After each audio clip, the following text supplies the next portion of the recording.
नमस्कार मित्रांनो, आज आपण संत चोखामेळा महाराज विषयी एक सुंदर कथा ऐकणार आहोत. त्याआधी आपणास एक विनंती की आमचा स्वामी अक्कलकोटी फेसबुक पेज आणि यूट्यूब चॅनल फॉलो व सबस्क्राईब करा. तर चला ऐकूया आजची कथा. खूप वर्षांपूर्वी सोलापूर जिल्ह्यातील मंगलवेढा नावाच्या गावात चोखा नावाचा एक सात्विक माणूस राहायचा. तो मनाने अत्यंत निर्मळ होता आणि विठ्ठलाचा खूप मोठा भक्त होता. त्याचे घर साधे होते, पण त्याच्या हृदयात पांडुरंगासाठी खूप प्रेम होते. चोखा रात्रंदिवस पांडुरंगाचे अभंग गायचा. गावातील लोक त्याला कामं सांगायचे आणि तो ते आनंदाने पूर्ण करायचा. कामं करत असताना सुद्धा त्याच्या ओठी फक्त विठ्ठल विठ्ठल हेच नाव असायचे. चोखाची पत्नी सोयराबाई ही सुद्धा खूप प्रेमळ होती. ती चोखाच्या भक्तीत त्याला साथ द्यायची. दोघेही मिळून विठुरायाचे गुणगान गात आपला संसार आनंदाने करायचे. त्या काळी समाजात खूप भेदभाव होता. चोखाला विठ्ठलाच्या मंदिरात जाण्याची परवानगी नव्हती, पण चोखाला त्याचे दुःख नव्हते. तो म्हणायचा, माझा विठ्ठल तर सर्वव्यापी आहे, तो माझ्या हृदयातच राहतो. एके रात्री चोखा मंदिराच्या महाद्वारासमोर बसून रडू लागला. त्याला देवाच्या दर्शनाची तीव्र ओढ लागली होती. देवा, तू तर सर्वांचा आहेस, मग मीच का दूर, असा प्रश्न त्याने देवाला विचारला.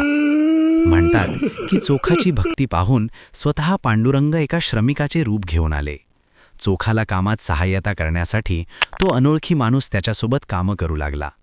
चोखाला माहीत नव्हते की हा साक्षात देवच आहे. दुपारी जेवणाची वेळ झाली तेव्हा चोखाने आपल्या जवळची साधी कोरडी भाकरी आणि कांदा त्या अनोळखी माणसाला दिला.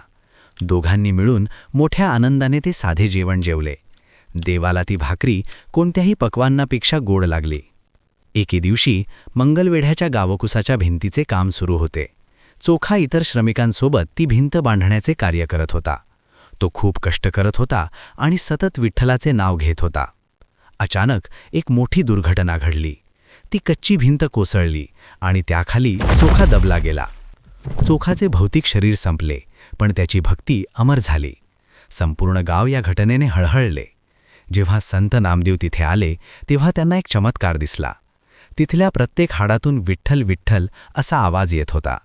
चोखाची भक्ती त्याच्या हाडांमासात भिनली होती. आजही पंढरपूरच्या पायरीवर चोखामेळा यांची समाधी भक्तांना प्रेरणा देते. ही कथा आपल्याला एक सुंदर आणि प्रेरणादायी संदेश देते.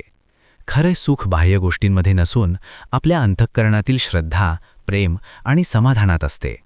चोखामेळा यांच्यासारखा साधा माणूसही आपल्या निर्मळ मनाने आणि अखंड भक्तीने देवाजवळ पोहोचू शकतो. परिस्थिती कितीही कठीण असली, समाजाने कितीही अडथळे आणले, तरी ज्या मनात श्रद्धा आणि प्रेम आहे तिथेच देवाचा वास असतो. ही कथा शिकवते की मन शुद्ध असेल तर देव आपल्या जवळच असतो. प्रत्येक कामं आनंदाने आणि भक्तिभावाने केल्यास तेच साधना बनते.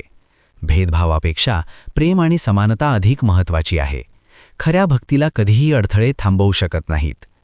चोखामेळा यांचे जीवन आपल्याला सांगते, देव दूर नाही, तो आपल्या चांगल्या विचारांमध्ये आणि प्रेमळ कृतींमध्येच आहे. तर मित्रांनो, आपली आजची ही कथा इथेच समाप्त होते. आपण पुन्हा भेटूया आणखी एका नवीन प्रेरणादायक, भक्तिमय आणि आध्यात्मिक कथाबरोबर. तोपर्यंत रामकृष्ण हरी.